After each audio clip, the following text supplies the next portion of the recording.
जल शक्ति मंत्री स्वतंत्र देव सिंह पहुंचे बांदा। 30 बड़ी परियोजनाओं का किया शिलान्यास। बुंदेलखंड के बांदा को सिंचाई में आत्मनिर्भर बनाने के लिए यूपी की योगी सरकार पीएम मोदी के सपने को साकार करने में जुटी हुई है। इसी कड़ी में आज जल शक्ति मंत्री स्वतंत्र देव सिंह बांदा पहुंचे और विश्व जल दिवस के कार्यक्रम में हिस्सा लिया। सरोवर हमारी धरोहर कार्यक्रम में पहुंचे जल शक्ति मंत्री स्वतंत्र देव सिंह ने सिंचाई विभाग, लघु सिंचाई विभाग की 30 बड़ी परियोजनाओं का शिलान्यास किया, जिसकी लागत 59 करोड़ बताई गई है। विश्व जल दिवस के मौके पर सरोवर हमारी धरोहर कार्यक्रम में जल शक्ति मंत्री ने मौजूद लोगों और किसानों को संबोधित भी किया। उन्होंने सरकार की किसानों के प्रति की जा रही कोशिशों को उन तक पहुंचाया। बांदा के बिसंडा थाना क्षेत्र के औरन कस्बे में आयोजित सरोवर हमारी धरोहर कार्यक्रम में दोपहर 1 बजे पहुंचे जल शक्ति मंत्री स्वतंत्र देव सिंह ने किसानों को समृद्ध और खेती को उपजाऊ बनाने के लिए 30 बड़ी परियोजनाओं का शिलान्यास किया, जिसकी लागत 59 करोड़ रुपए है। इसके साथ ही किसानों की सैकड़ों हेक्टेयर असिंचित भूमि को सिंचित किए जाने की कवायद भी शुरू कर दी गई है। इन परियोजनाओं के तहत दौलतपुर पंप कैनाल में आधुनिकीकरण और निरीक्षण भवनों का रिनोवेशन भी शामिल है। मीडिया से बातचीत करते हुए जल शक्ति मंत्री स्वतंत्र देव सिंह ने कहा कि सिंचाई विभाग और लघु सिंचाई विभाग में 30 बड़ी परियोजनाओं की शुरुआत की गई है, जिससे सिंचाई विभाग और लघु सिंचाई विभाग पूरी तरह से सक्रिय हो सकेगा और इसका लाभ सीधे तौर पर किसानों को मिलेगा।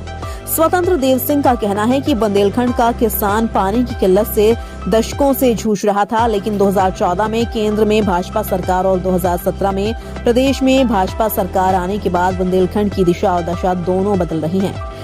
केन बेतवा लिंक परियोजना हो या हर घर नल योजना, सभी इस पूरे क्षेत्र को जल संतृप्ति करने की दिशा में महती भूमिका निभाने के लिए तैयार हैं। इसके साथ ही किसानों की लगभग 265 हेक्टेयर असिंचित जमीन को सिंचित किया जाना है, जिसके चलते किसानों को सीधे तौर पर लाभ मिलेगा। बांदा से शैलेंद्र त्रिपाठी की रिपोर्ट। आज जनपद विभागीय योजनाओं का लोकार्पण शिलान्यास हुआ है। लगभग 30 विभागीय योजनाओं का लोकार्पण तथा 5 परियोजनाओं का शिलान्यास किया गया है। इन 35 परियोजनाओं से लगभग 59 करोड़ का लागत की परियोजनाएं हैं। लगभग 265 हेक्टेयर सबका सम्मान असिंचित भूमि को सिंचित किया जाएगा। लगभग 400 किसान इससे लाभ प्राप्त करेंगे। और जो दौलतपुर पंप नहर का आधुनिकीकरण और गुढ़ा पंप नहर का, जिसके कारण 543 हेक्टेयर असिंचित भूमि को सिंचित किया जाएगा, 385 कृषक इससे लाभ प्राप्त करेंगे। निरीक्षण भवनों का, कॉलोनियों का पुनरुद्धार किया गया है।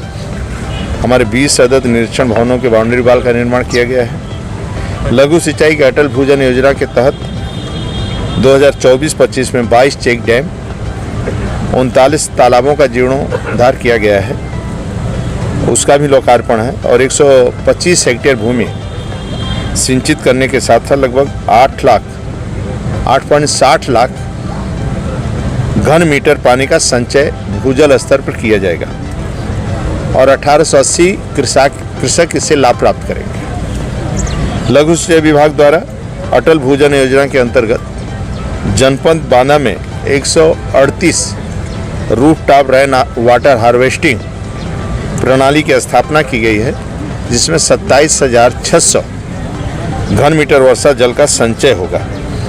इसी तरह सिंचाई विभाग के द्वारा लघु सिंचाई के द्वारा मध्यम गहरे जो छूट भी है सभी लोगों का, वह भी अपना लगा सकते हैं।